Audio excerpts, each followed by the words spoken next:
बिस्मिल्लाहिर्रहमानिर्रहीम। अस्सलाम वालेकुम। आज की वीडियो में मैं आपको बताऊंगी कि कलवंजी हमारे लिए कितनी मुफीद है। तो आइए इस पे बात करते हैं और वीडियो का आगाज़ करते हैं। कलवंजी गर्म और सर्द दोनों तरह के अमराज में मुफीद है।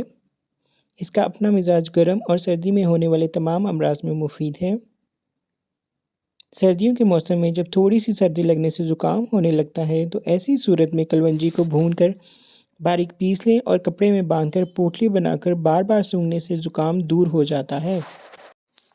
अगर छींकें आ रही हों तो कलवंजी भूनकर बारीक पीसकर रोगन ज़ैतून में मिलाकर कतरे नाक में टिपकाने से छींकें जाती रहती हैं।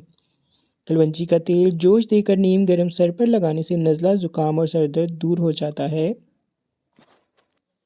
पानी में पिसी हुई कलवंजी के गरारे करने से दांत का दर्द दूर हो जाता है। कलवंजी निज़ाम हज़म की इस्लाह के लिए अक्सीर का दर्जा रखती है। गैस और कब्ज़ में बहुत फ़ायदेमंद है।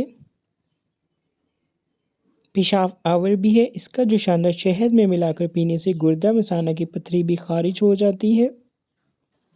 कलवंजी खाने से बदन की खुश्की दूर हो जाती है। कलवंजी का तेल बदन पर लगाने से तिल ख़त्म हो जाते हैं।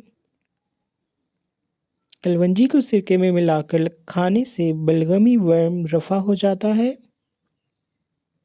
कलवंजी के 5 दाने निहार मुँह खाने से मुज़र सेहत चिकनाई कम हो जाती है। कलवंजी वज़न कम करने में मदद देती है। रोज़ाना की ग़िज़ा में कलवंजी का इस्तेमाल सेहत और तवानाई के लिए बहुत मुफीद है। भिगारे बैंगन और कढ़ाई गोश्त में इसका भिगार खुशबू और जायके में इजाफ़ा करता है।